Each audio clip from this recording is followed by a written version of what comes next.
موجودہ standing committee کے chairman فاروق علی خان کی میعاد اگلے مہینے کو مکمل ہو رہی ہے۔ میعاد مکمل ہونے پر نئے چیئرمین کے لیے کئی ناموں پر غور کیا جا رہا ہے۔ اب تک یہ روایت چلی آ رہی ہے کہ کانگریس پارٹی کی جانب سے اسٹینڈنگ کمیٹی کے جملہ ارکان میں نصف کے قریب مسلم ارکان کا تقرر کیا جاتا ہے، لیکن اس مرتبہ کانگریس پارٹی نے جن 8 نئے ارکان کے ناموں کا اعلان کیا ہے اس میں محض ایک مسلم نمائندے کو موقع دیا گیا ہے، جبکہ یہ تعداد 4 ہونی چاہیے تھی۔ مسلم نمائندوں کو نظر انداز کرنے پر شہر کے مسلمانوں میں کانگریس قائدین کے رویے پر ناراضگی دیکھی جا رہی ہے۔ کانگریس پارٹی نے اسمبلی اور پارلیمانی انتخابات کے دوران یہ وعدہ بھی کیا تھا کہ وہ کارپوریشن کے کسی ایک بڑے عہدے پر مسلم نمائندے کو کام کرنے کا موقع دیں گے۔ کانگریس پارٹی کے اندر سارا سیاسی جو مرکز ہے وہ ہے اشوک راؤ چوہان صاحب، اور انہوں نے ہمیشہ یہ مسلمانوں کا جو ہے جذباتی استحصال کیا ہے، اور سیاست میں جتنا ہمارا حصہ ہونا چاہیے تھا، جس انداز سے مسلمان کانگریس پارٹی کا ساتھ دیتے آئے ہیں، اس لحاظ سے کچھ امیدیں ہم کو بھی رہتی ہیں کہ ہمارا بھی سیاست میں کچھ نمائندگی ہو، ہم کو بھی حصہ داری ملے۔ تو کانگریس پارٹی نے اس میں ہمارے ساتھ انصاف نہیں کیا۔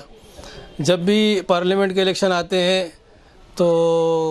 ایم ایل اے کے اسمبلی کے الیکشن کی میں امیدواری دیے جانے کا تیقن دیا جاتا ہے، لیکن جب اسمبلی الیکشن قریب آ جاتے ہیں تو مسلمانوں کو پھر نظر انداز کر دیا جاتا ہے، اور یہ روایت بار بار ہمیشہ چلی آ رہی ہے۔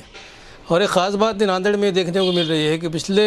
2017 میں جب کارپوریشن کے الیکشن ہوئے تو 73 کارپوریٹر چن کر آئے، اس میں 73 کارپوریٹر چن کر آنے کے بعد جو اسٹینڈنگ کمیٹی کے 16 ممبران منتخب کیے گئے،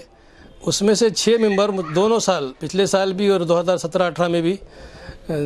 6 ممبران جو ہے کارپوریشن کے اسٹینڈنگ کمیٹی کے اندر مسلم کے تھے، کیونکہ 24 ممبران مسلم کی چن کر آئے ہیں، اس لحاظ سے وہ 6 رکھے گئے تھے۔ لیکن ابھی جیسے ہی پارلیمنٹ کا اور اسمبلی کا الیکشن ختم ہو گیا تو 22 تاریخ کو جو الیکشن ہوئے، انتخابات ہوئے اسٹینڈنگ کمیٹی کے ممبران کے، اس میں مسلمانوں کی تعداد 6 سے گھٹ کر اب 4 ہو گئی ہے۔ ایسا لگ رہا ہے کہ